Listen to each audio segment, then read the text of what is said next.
You see, did you give me the names of your children, Jim? Yeah, yeah, All right. yeah. And I think because they live in Paul's in Austin, Texas. Tanya is in Jacksonville, Florida.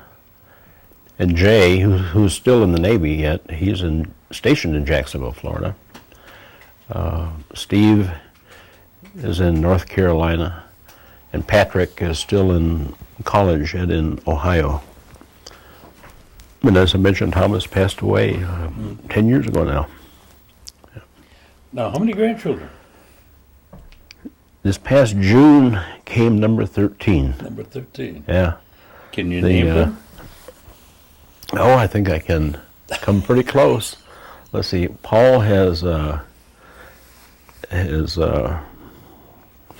off the bat,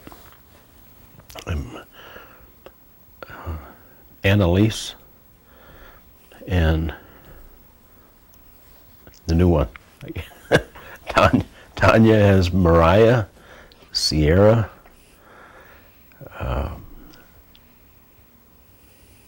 Paul Michael, John Thomas, and Samantha. Jay has Kayla. No, Jay's is Annalise. The second one is Annalise. And then Steve has Fiona, Ronan, Willem, and Mary. She's got a long name, but her first part is Mary. So you got a big table when they all get around it. Oh yeah, yeah.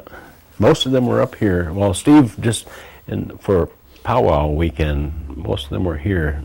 Steve had just had their new baby the end of June, so they couldn't make it this year. Now, was there any reason that you left the Navy after 30 years, or was that a cutoff point? Or would it be advantageous to go then as opposed to going to 40 years or something to that effect? The 30 is the normal cutoff point. Now, I could have stayed probably another maybe 3 or 4 years beyond that. But at that point in time, from about the mid-90s, early to mid-90s, early 90s, they were going through the process of downsizing, or they were calling it right-sizing then. So the Navy and all the armed forces came up with these limitations. Depending on what your pay grade was, you could stay for so many years. But no matter, 30 was the maximum. And they were actually inviting or forcing people to retire who were eligible even prior to that, prior to 30 years in. But I think that at the most I could have stayed beyond 30 years, was maybe another 3 or 4. But I just figured that I did my time, and it was time. It was time to go try something different. And you came back to Oneida then? Right. Yeah. And what prompted you to get into tribal politics? Well, the first part, and because you don't typically consider it politics, but it's part of the government, and that's on the Appeals Commission. Our Appeals Commission serves as the judicial branch of government. So, but generally speaking, because of the nature of their duties, you try your best to keep politics out of your business. So it's not, from that point of view, it's not really considered politics per se. But in another way, in Oneida, it is a certain amount of politics because these are all elected positions. And I was nominated to serve on the Appeals Commission during one of the election caucuses, and was subsequently voted in to serve in that capacity in 1995. Their terms of office there are 4 years. So I served there, in that capacity, working pretty much part-time. But after about a year or so in that capacity, they established 3 full-time positions on the Appeals Commission. And I was one of those 3 persons that was assigned one of the full-time positions. So I guess that was kind of the entry level of getting involved in the tribal government arena. During that course of time, I talked to a number of folks. I really wasn't certain about, because I was focused on doing my job as a commissioner, and was satisfied that we were moving forward in a good way on the commission. And I had curiosity, but really hadn't a plan or desire to try to move into the legislative part of the government. But in talking with some friends and relatives, and at that time, I thought, well, maybe I'll try this, and I did. In 1999, I was elected to serve as the chairman. When I ran and was elected. I guess it's interesting set of circumstances, but it's not something that I can say I set out to do in some kind of long-range plan. It didn't happen that way. Yeah. Well, you served 1 term, which is 3 years, right? Right. Mm-hmm. And you stepped aside then. Did you go into something else during that time? Yeah, I did. But the primary, that's something else kind of came as after thought, and after, the primary reason is I found myself transitioning from the Navy, which was, out of my career in the Navy, I spent probably about 20 of those 30 years on sea duty, which involved just a huge amount of time. My grandchildren start being born, and I found myself toward the end of that first term in office, I had 1 grandchild who I hadn't even seen yet. And it would seem like it was very difficult to schedule vacation time and not have it be interrupted by something. So as a result, because my children don't live in this area, I was having a very difficult time being able to spend any time with them other than by happenstance. 1 son worked in Washington, D.C. on a regular basis, so I would see him periodically if I had business in D.C. My other son, Jay, and his wife, Marty, had a daughter born actually on 9/11 in Guam. So I had made a decision probably sometime early part of 2002 that I needed to take some time, which I did. I spent probably the first year after that on almost endless travel. That was great. I did some part-time work during that course of time, during that period of 3 years, working with the National Indian Gaming Commission, or National Indian Gaming Association. And they had a couple of projects, but they had 1 project in particular they wanted me to take up, and it was an intelligence networking project that's currently up and running and moving along. And during that time,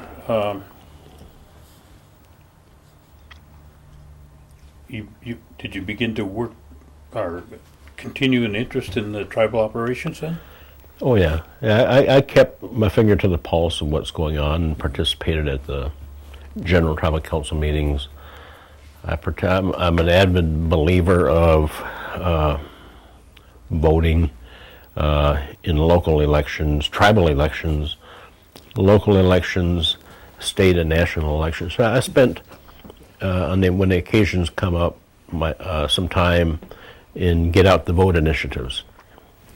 Those aren't necessarily directly tribally related, but they're tied very closely.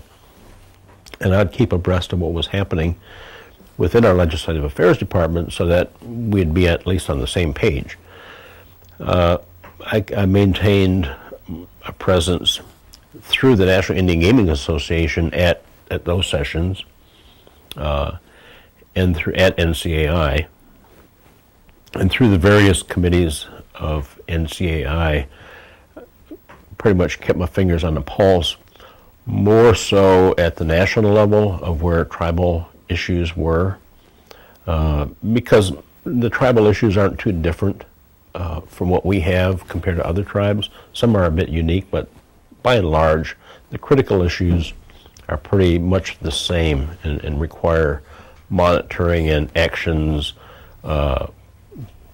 fairly consistent. Some of the more intimate issues at home, I probably wasn't as in tune to during those 3 years I was absent. Now you re-entered the political arena when you ran for chair again. Right. And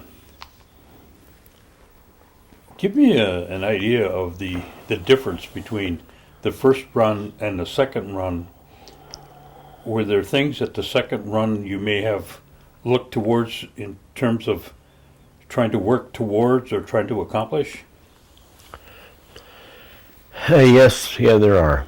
I mean, the first time around in assuming these duties, I think my comment was trying to learn how to drink water out of a fire hose type of thing. It's just coming at you so fast, and that it's really challenging. And the second time around, I think because the experience of having done that once before, the experience of having the working knowledge of interacting within the Oneida organization, you have that experience level.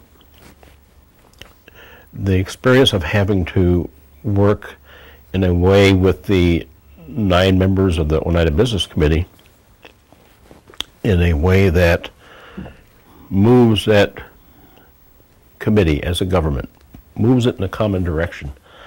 Those are the kinds of experiences that I feel have been helpful to me, and I think are helpful to my colleagues, and vice versa. I think that it helps establish a focus, and it helps move our governmental body towards some common focuses.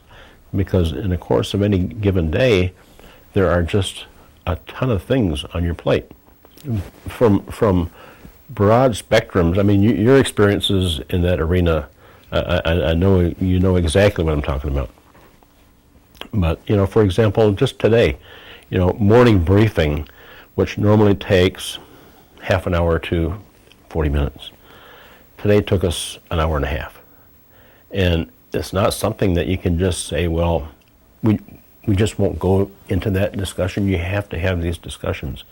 But we're talking about everything from local government interactions and issues that we're affected by, and what we do affects others.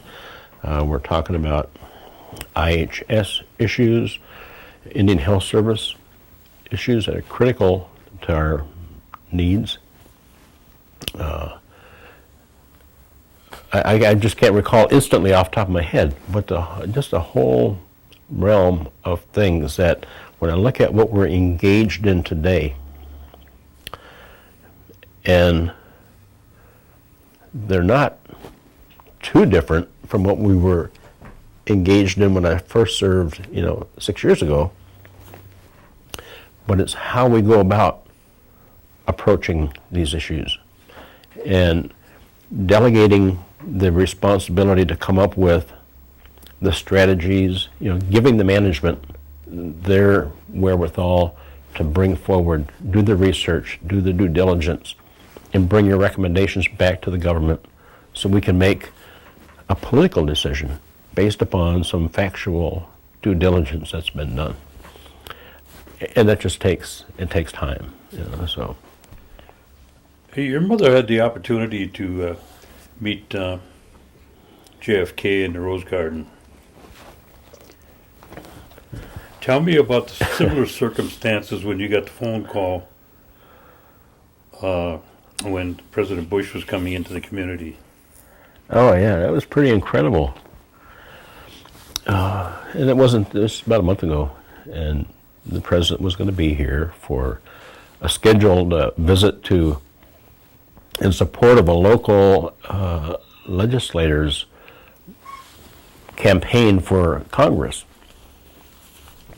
Well, during the course of that visit, which we knew that was happening, we knew the event was happening, and he was also scheduled to visit a local business, I think in Green Bay. But what we didn't know, or what wasn't publicly announced, was the president also intended to meet with about a half a dozen families of military people who had died in the war. And it wasn't until, I think the day before the president arrived, his staff had been looking for a place to have this meeting with these families. And Oneida Police Department was the location that they chose, that they found was a safe place for them to do this visit. And I suppose it was a safe place, a secure place, but it was also a place that was in close proximity to where he was going to be, and of course, close proximity to the airport. So I got a call from the police chief who was like, hey, we got another task associated with this, and the task is hosting the president and his staff at OPD the next day. So the president had asked for a contingency or a delegation from Oneida government to be available to meet with. And we arranged for that to occur. But it was really impressive to see the Oneida departments who had a role in this. I mean, a group from the Radisson who did the catering for this, the OPD themselves, who were prior to then were a part of the larger public safety associated with the president's visit, who were now had another task of actually hosting. So that took their role in this whole thing to a new dimension. Our public relations folks who got involved, and it was a whole host of people in typical Oneida fashion, at the drop of a hat can pull something off. So it was just simply incredible in the way it was done. But I think even more important is the fact of where we've come from in Oneida. Of course, having a committee member years back make a trip to Washington, D.C. and meet the president at the Rose Garden, compared to today, the president maybe not necessarily that same sense of protocol, or the same sense of event type of thing, but traveling to Oneida and conducting his business in one of our facilities. I guess, that just, I feel so incredible, and such a big question mark, and maybe we'll never know why. Yeah. But I just think it speaks for itself in terms of Oneida. It sure does. You can't say any more than that, you Yeah. know. And so, I'm going to end my questions here, because I think that's a fitting ending from what you've got and the people that you're working with in terms of the council. But I want you to add to, or comment on any things that you may have that you'd like to share, because again, this is be for your children, your children's children, and anybody else that might be looking. Sure. And you're currently you just recently got married too, is that correct? Yes, it's Well, actually, 2 years now, just over 2 years. Yeah. And that was, and Pam was, What's her name? What was your Pam. What is your wife's name? Pam. And she's Oneida.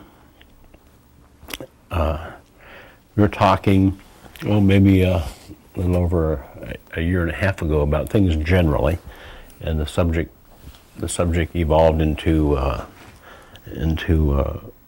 what my background and different careers I've had and things I enjoyed doing, and one of those things that I felt was very important that I enjoyed doing was my time previously as tribal chairman. And so I said, well, she said, well, do you think you would ever go down that road again?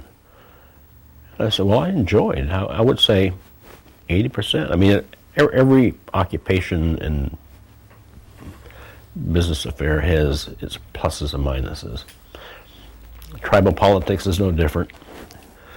But I would say the vast majority of my responsibilities and the things that I dealt with, I enjoyed doing. So she said, well, I said, now, from the outside perspective, tribal politics might not seem as demanding as what it really is. I said, but from the inside and within the community, it can be very challenging, very demanding. And you don't always have the full range of choices to make in some of the things that you want to do all the time. But anyhow, after a lengthy discussion, she said, well, if that's what you want to do, I can support that. I said, are you sure? Long story short, she said, certainly, she said, I can get on board with that. So I said, well, buckle up. I said, because here we go. And it's truly an honor to serve in this capacity.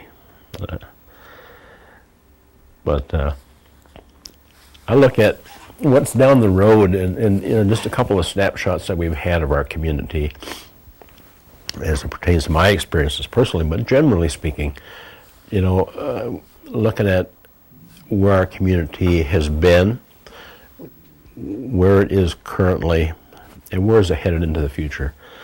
I'm very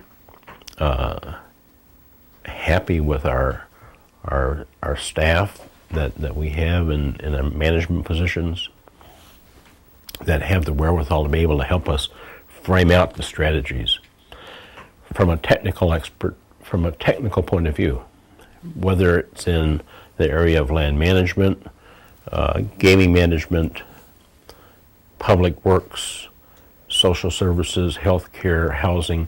We have some really strong experts in those fields. And I think by empowering those persons of expertise with the wherewithal to say, let's put the strategies together and frame out what strategy it is you need to achieve certain goals.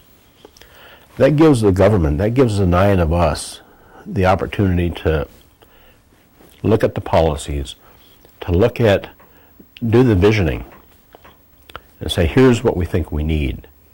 Here's what we think is needed in the area of health care or in the area of employment. Now, turn to our managers and say, how do we get there? Show us a plan of how to get there. And they break down the technical aspects of it, and we start achieving some of those goals. So I think the future of Oneida is very, very bright. 10 or 15 years from now, somebody else is going to be saying, yeah, and back then, here's what, so I guess I look at it from the point of view of that we're moving the ball forward down the playing field. And in most instances, I think 90+% of the instances, that direction is very positive and helping us get to where we need to be going. Well, I want to thank you for coming down and sharing these with us, and hopefully your grandchildren will be able to look at this and say, I can remember when, Yeah. and they'll see Grandpa talking about it, and who knows, they might be in the driver's seat someday. Yeah. Well, thank you, Jerry. Okay. Thank you.